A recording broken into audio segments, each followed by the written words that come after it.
Hi everyone, this is Matt from drawingtutorialsonline.com. I have got a really fun video for you. In this extremely short video, I'm going to show you how I use a bristle brush to push the pencil and blend the pencil into the texture of the paper.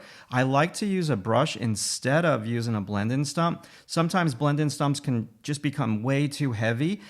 Using different types of brushes will allow you to blend in a much softer way. I think you're going to like this video. Let's dive into it. All right, here we go. I just wanted to share this drawing that I just finished with you. So let's get to it. I'm doing more of a continuous line as I start to map out the skull. This video is sped up by a lot, as you can see. How I like to draw is I like to draw shapes first. I'll draw these shapes. I'll use continuous line. I'll do my adjustments with the eraser. There's still some adjustments that I need to do. I'll outline physical shapes of shadows. Very important. You see what I'm doing here? I'm outlining that physical shape of the shadow underneath the zygoma bone. That's a tongue twister. Now I'm outlining that little shadow shape over there. I'm a big fan of doing this. I call it the line that separates the light from the dark. And it's almost like you're putting together a puzzle of shapes. And as I look at this skull, I'm looking at all the different measurements, but a big aspect is drawing shadow shapes, okay? I've talked about this in many of my videos, but in this particular video, what I'd really want to share with you is how once I start to shade these shapes in, I don't use a blend-in stump, but I use a brush to start to push the pencil into the paper. I'm simply using a Prismacolor Color Erase pencil on a very generic Strathmore Drawing 400 pad.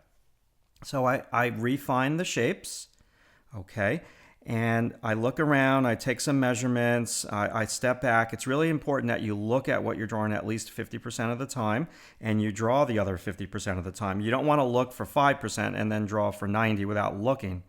Once you have these shapes put in, obviously it's the first 20-minute session of the drawing. It's not perfect, but you got to start somewhere. Start putting in some shapes of value. You don't even have to match the values just yet. I cannot tell you how important it is for you to put shapes into your drawings early on in the process. And the reason for this is because shapes enable us to see proportions. And my proportions on this drawing are not perfect. They're certainly not perfect at this stage, but the shapes help, okay? I have that shadow shape of the eye socket. I've got that established. I'm squinting, so that helps me to see some of these shadow shapes. Now I'm going to move over and just put in these like little landmarks. These are like little targets that I see, and I'm comparing different measurements. I'll put in some more tone here and there. So it's a combination of very light line and very light tone. We're drawing a skull, which is very light to begin with, so you don't want to go too heavy with your shadows. Just playing with the shape of the teeth before I get into each individual tooth. Now, we have some shadow shapes established. Okay, we can push a couple of more. We can still adjust. I should have went with my original measurements on the back of the skull, blocking in shapes of tone, okay? A little bit more adjusting here and there, blocking in shapes of tone, keeping it light on the first go through. Now, once you've got some shapes put in, use a brush to blend them into the texture, the tooth of the paper. I prefer a brush over a blend-in stump. I feel that a blend-in stump is too aggressive, and a brush just allows you to push the pencil in just enough.